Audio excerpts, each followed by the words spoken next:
Assalamualaikum warahmatullahi wabarakatuh. Perkenalkan nama saya Sewi Purwdas, NIM 20 200 113. Saya mahasiswa Fakultas Hukum Universitas Islam Batik Surakarta.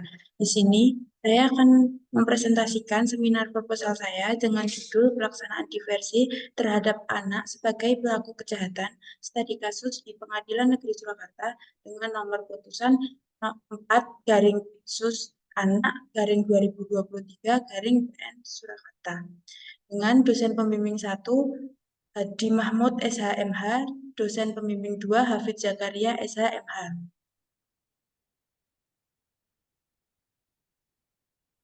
Sebelum penyampaian materi, di sini saya akan menjelaskan apa saja yang akan dibahas dalam video ini. Yang pertama ada latar belakang, yang kedua ada rumusan masalah, yang ketiga ada tujuan penelitian, yang keempat ada manfaat penelitian, yang kelima ada landasan teori, yang keenam ada metode penelitian, dan yang ketujuh ada sistematika penulisan. Pertama ada latar belakang. Anak merupakan penerus bangsa yang memiliki peran penting dalam menjamin keberlangsungan eksistensi bangsa dan negara di masa yang akan datang.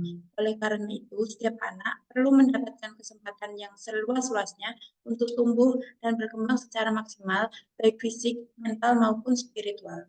Masa kanak-kanak ialah masa di mana anak mengalami proses pertumbuhan dan perkembangan yang pesat dalam berbagai aspek bagi kehidupan seperti kepribadian karakter, diri, serta watak seorang manusia. Dengan peran penting yang dimiliki anak ini, negara telah menjamin atas perlindungan dan pemenuhan setiap hak anak. Mengenai ketentuan pelaksanaan diversi anak pada perkara, terdapat dalam Undang-Undang Nomor 11 Tahun 2012 Pasal 7, di mana ketentuan diversi dapat dilakukan apabila perbuatan pidana yang dilakukan anak ancaman hukumannya di bawah 7 tahun dan bukan pengulangan pidana, baik tidak pidana yang sama maupun berbeda. Mengingat ancaman hukuman pidana di atas 7 tahun tergolong tidak pidana berat dan melakukan pengulangan tindak pidana membuktikan bahwa tujuan dari diversi yang dilakukan tidak tercapai. Salah satu contoh latar belakang pentingnya kebijakan diversi ya dilakukan karena tingginya anak yang masuk ke peradilan pidana dan putus dengan pidana penjara. Diversi dilakukan dengan alasan memberikan kesempatan kepada anak agar menjadi orang yang kembali dengan bertanggung jawab terhadap perbuatannya melalui jalur non-formal dengan melibatkan sumber daya masyarakat. Yang kedua, rumusan masalah. Yang pertama ada bagaimana pelaksanaan diversi terhadap anak sebagai pelaku tindak pencabulan. Yang kedua ada bagaimana bentuk pertanggungjawaban pidana terhadap anak pelaku pencabulan setelah putusan Pengadilan Negeri Surakarta nomor 4/Pidsus Anak/2023/PN Surakarta. Yang ketiga ada tujuan penelitian. Tujuan umum penelitian ini secara garis besar ditujukan untuk memperoleh pengetahuan atau penemuan baru yang lebih mendalam dan menambah wawasan bagi penulis khususnya dan para pembaca pada umumnya mengenai pelaksanaan diversi terhadap anak pelaku pencabulan dan bentuk pertanggungjawaban yang diberikan. Untuk tujuan khususnya, yang pertama ada mengetahui proses pelaksanaan diversi terhadap anak yang melakukan tindak pidana pencabulan. Yang kedua, untuk mengetahui bentuk pertanggungjawaban pidana terhadap anak pelaku pencabulan dalam perkara nomor 4/Pidsus Anak/2023/PN Surakarta. Yang ketiga ada manfaat penelitian. Manfaat teoritis. Temuan penelitian ini dapat memberikan sumbangan pemikiran dan menjadi referensi pada penelitian-penelitian selanjutnya yang berhubungan dengan diversi anak sebagai pelaku tindak pidana. Yang kedua, ada manfaat praktis bagi penulis.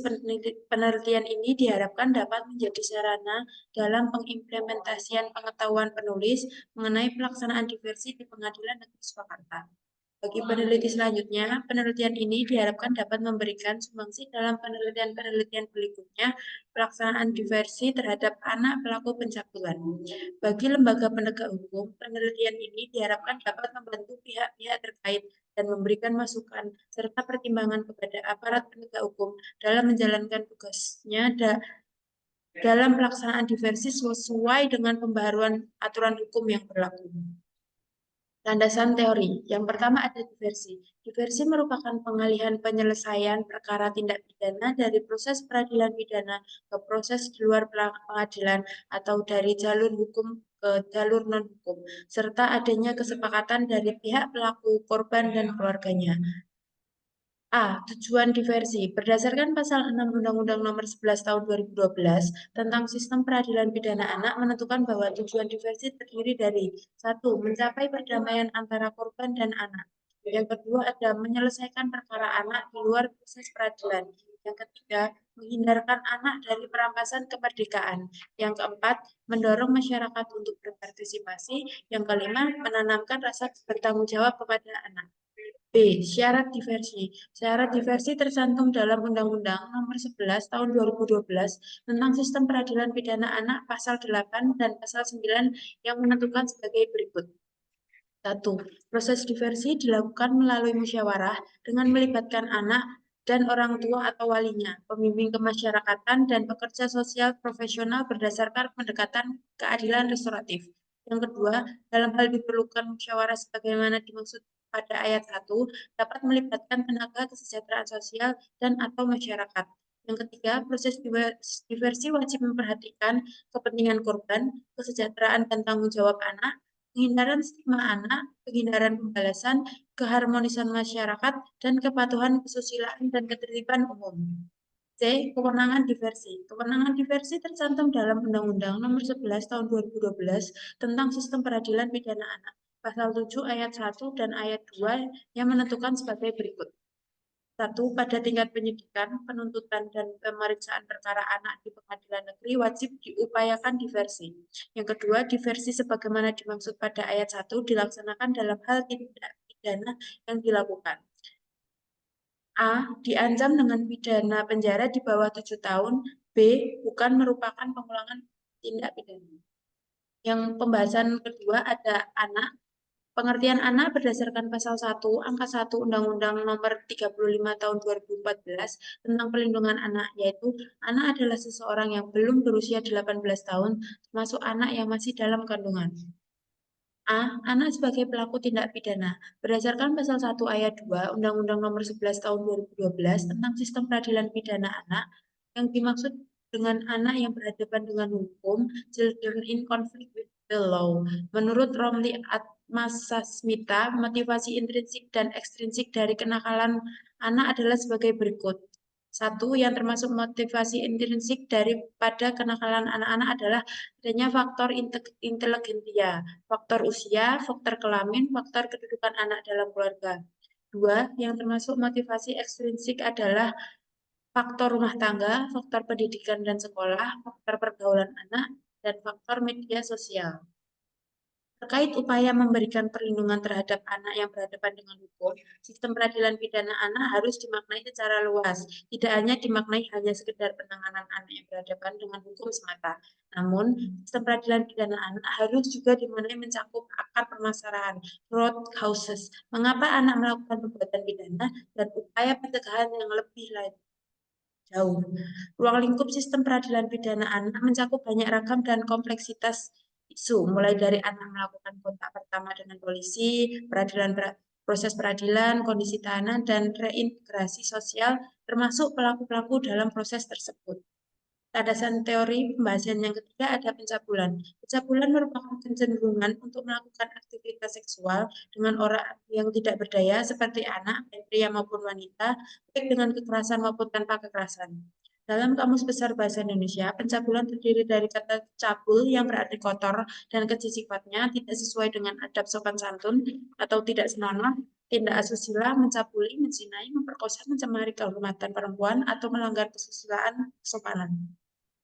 Unsur-unsur tindak pidana pencabulan menurut Undang-Undang Nomor 23 Tahun 2002 tentang Perlindungan Anak pada pasal 82 adalah yang pertama ada unsur barang siapa. Dalam hal ini menunjukkan tentang subjek atau pelaku atau siapa yang didakwa melakukan tindak pidana.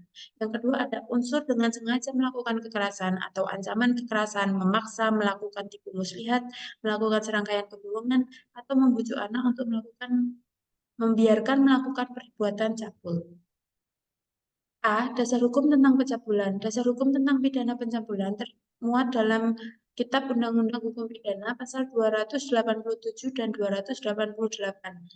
1. Pasal 287 ayat 1 dijelaskan bahwa barang siapa bersetubuh dengan seorang wanita yang bukan istrinya, padahal diketahuinya atau sepatutnya harus diduganya bahwa umur wanita itu belum 15 tahun, atau kalau umurnya belum jelas, bahwa belum waktunya untuk dikawinkan, diancam dengan pidana penjara paling lama 9 tahun.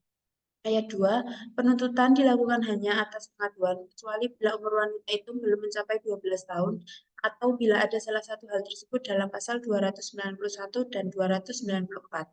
Nomor 2, ada pasal 288 ayat 1, yaitu barang siapa dalam perkawinan bersetubuh dengan seorang wanita yang diketahuinya atau sepatutnya harus diduganya bahwa yang bersangkutan belum waktunya untuk dikawinkan, bila perbuatan itu mengakibatkan luka-luka, diancam dengan pidana penjara paling lama 4 tahun. Ayat 2, jika perbuatan itu mengakibatkan luka-luka, dijatuhkan pidana penjara paling lama 8 tahun. Ayat 3, jika perbuatan itu mengakibatkan mati, dijatuhkan pidana paling lama 12 tahun. Untuk metode penelitian, yang pertama ada jenis penelitian. Jenis penelitian yang digunakan dalam merancang penelitian ini adalah normatif. Karena dalam penelitian ini pada hakikatnya mengkaji hukum tentang yang dikonsepkan sebagai norma atau kaidah yang berlaku dalam masyarakat dan menjadi acuan perilaku setiap orang. Untuk sifat penelitian ini adalah deskriptif. Dimaksudkan untuk mendeskripsikan secara sistematik, faktual, akurat tentang fakta-fakta dan sifat-sifat suatu objek dan populasi. Dalam penelitian deskriptif ini, penulis akan menguraikan tentang pelaksanaan diversi terhadap anak pelaku tindak pidana pencabulan dan bentuk pertanggungjawaban pidana terhadap anak pelaku tidak pencabulan. Untuk metode pendekatan, dalam penelitian ini pendekatan yang digunakan merupakan pendekatan kasus case approach. Dalam hal ini, penelitian dilakukan kajian terhadap studi putusan Pengadilan Negeri Surakarta nomor 4 garing Bitsus Anak garing 2023 garing PN Surakarta yang telah mempunyai kekuatan secara hukum tetap. Untuk jenis dan sumber data, jenis sumber data yang digunakan adalah data sekunder yang bersumber dari A. Bahan hukum primer seperti KUHP, Undang-Undang Nomor 11 Tahun 2012 tentang Sistem Peradilan Anak, Undang-Undang Nomor 23 Tahun 2002 tentang Perlindungan Anak, dan salinan putusan Pengadilan Negeri Surakarta Nomor 4 garing Bitsus Anak garing 2023 garing PN Surakarta. B. Bahan hukum sekunder seperti buku, jurnal, dan artikel. C. Bahan hukum tersier seperti KBBI. Untuk teknik pengumpulan data, penelitian ini merupakan penelitian normatif atau sama dengan doktrinal dengan pendekatan pada kasus sehingga dalam pengumpulan sumber hukumnya dilakukan dengan studi kepesertaan. Teknik ini dilakukan dengan membaca buku mengenai diversi anak yang berhadapan dengan hukum, peradilan anak, masalah mengenai anak, menganalisa bagian yang berhubungan dengan kasus putusan perkara di Pengadilan Negeri Surakarta. Untuk teknik analisa data, dalam penelitian ini data yang diperoleh baik data primer maupun data sekunder dianalisis dengan cara kualitatif, yakni dengan cara menggambarkan dan menginterpretasikan data yang telah terkumpul sehingga memperoleh gambaran secara umum dan menyeluruh tentang keadaan yang sebenarnya melalui tahap-tahap konseptualisasi, kategorisasi, relasi, dan eksplanasi. Hasil analisis tersebut kemudian dipaparkan secara deskriptif sehingga diperoleh hasil penelitian yang bersifat deskriptif kualitatif. Tematika penulisan abstrak. Yang pertama ada abstrak, memuat mengenai ringkasan singkat yang memberi gambaran mengenai bahasan penelitian, tujuan, metode, hasil, kesimpulan yang diperoleh. Yang kedua ada pendahuluan, memuat mengenai latar belakang alasan dipilihnya topik penelitian, rumusan masalah yang dikaji, tujuan penelitian, dan manfaat penelitian. Yang ketiga ada metodologi, berisi uraian metode yang digunakan untuk menjawab permasalahan, meliputi metode analisis yang digunakan, data yang digunakan beserta sumbernya, cara pengumpulan data, pengolahan data, serta cara pengambilan kesimpulan. Yang keempat, ada pembahasan berisi mengenai hasil penelitian sesuai dengan perumusan masalah yang meliputi proses pelaksanaan diversi terhadap anak yang melakukan tindak pidana pencabulan, serta bentuk pertanggungjawaban pidana terhadap anak pelaku pencabulan. Yang kelima, ada penutup memuat kesimpulan dari hasil penelitian beserta saran dari penulis mengenai penelitian tersebut. Sekian presentasi video seminar proposal pada hari ini. Terima kasih sebelumnya. Wassalamualaikum warahmatullahi wabarakatuh.